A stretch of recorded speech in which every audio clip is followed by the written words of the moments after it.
In this video, George Galloway explores the alleged links between Peter Mandelson and other associates and the Ukrainian rent boys accused of arson attacks on the Prime Minister's properties. We also examine the broader principle of character in leadership.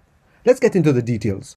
Who or what persuaded Sir Keir Starmer that Peter Mandelson was the only man that we could send as an ambassador to a capital city, albeit an important one, in Washington, D.C.? I'm beginning to have my suspicions that the only plausible explanation is a deeply personal one. Deeply personal. I don't know if we'll learn more on the trial of the alleged Ukrainian arsonists on trial for multiple arsoning of the British Prime Minister.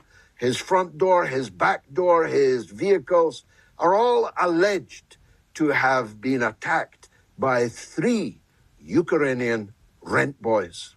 We have no idea, because the British media is gagged from telling us, if Sir Keir Starmer had ever met these alleged arsonists, male models, massage parlor Johnnies. We don't know if there's anything deep inside this story, but we surely will find out, because the 3 men are pleading not guilty and will have to be examined by the prosecution and cross-examined by the defense. So we're bound to be at least a little wiser as to the proclivities of Keir Starmer and whether they have anything to do with the appointment of Peter Mandelson as ambassador to Washington.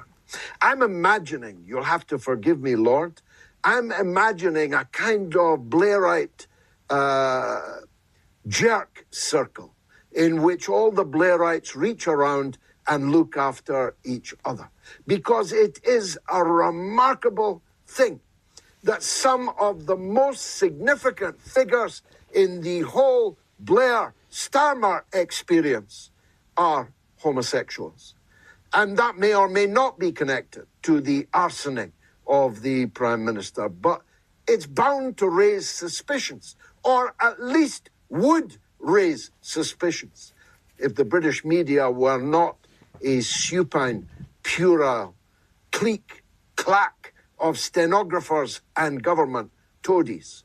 It would, if the appropriate notices had not been given to the publishing houses and the broadcasting corporations in Britain to make sure nobody mentions it. But can you imagine if this was me that was arsoned, if this was me that had 3 people appearing at the Old Bailey on Monday in connection with the arsoning of me, can you imagine the amount of information you would already have?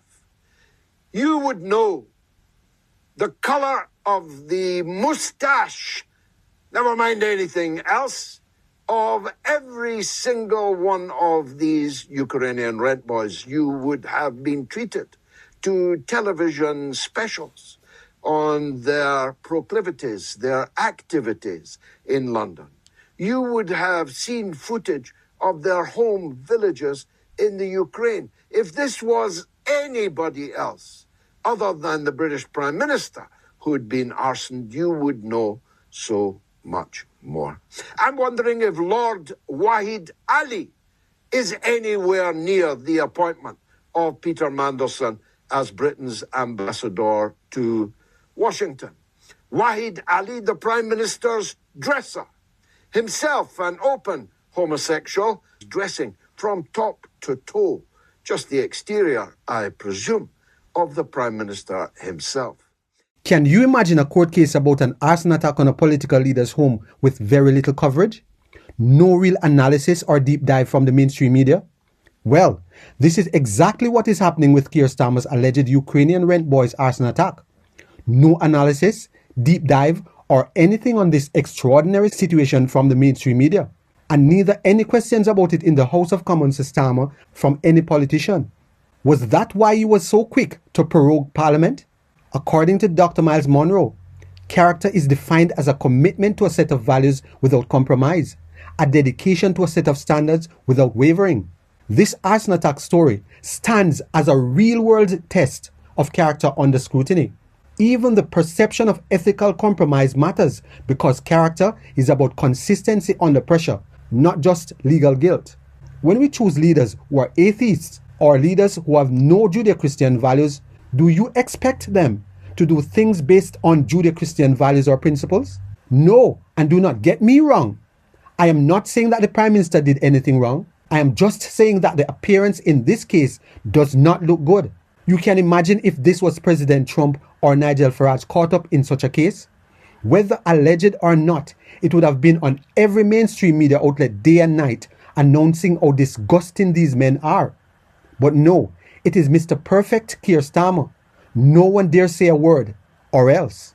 Selective outrage itself reveals a lack of consistent standards. Exactly what character-based leadership should reject. While it could be argued that some mainstream media reported the arrests and court proceedings, coverage has been relatively low-key compared to what a similar story involving Trump or Farage might have received. When you look at the millions being sent to Ukraine, with $3 billion per year guaranteed for up to 100 years for its security, while our own military is underfunded, which was exposed by the war in Iran, you have to ask the question, is the Prime Minister severely compromised in any way here? These policy choices stand as possible symptoms of compromised judgment for leverage. Starmer has been going through scandal after scandal and terrible decision making. Now this Rent Boys arson attack case has added to his mounting turmoil. Integrity is not optional for high stakes roles because compromise creates leverage points such as blackmail, distraction, or poor judgment. Judeo-Christian values are the bedrock that made Britain great. And when you throw its values and principles out the window, you are left with no moral compass. Anything goes. This is a historical route we came from, where those values gave the nation strength versus today's vacuum. Whenever you're a leader, especially a political leader, tests will come. For decades, we have seen the test of sex destroy leaders no matter how strong or how powerful they were. The moral standard against committing adultery and not looking at a person with lust still applies today. And if you are willing to follow these guidelines, it is difficult for you as a leader to fail the test, because it is failing this test that not only leaves you exposed and vulnerable, but also the nation. Leaders who commit to uncompromised values are harder to blackmail, distract, or corrupt. When a leader operates without that foundation, the whole country feels a vulnerability. That is the heart of it. Character is the ultimate safeguard for a true leader and the nation. Do you believe that Britain needs leaders with character? Leave your thoughts in the comments. If you have benefited in any way from this video, please subscribe, like, share, and be sure to leave us a comment.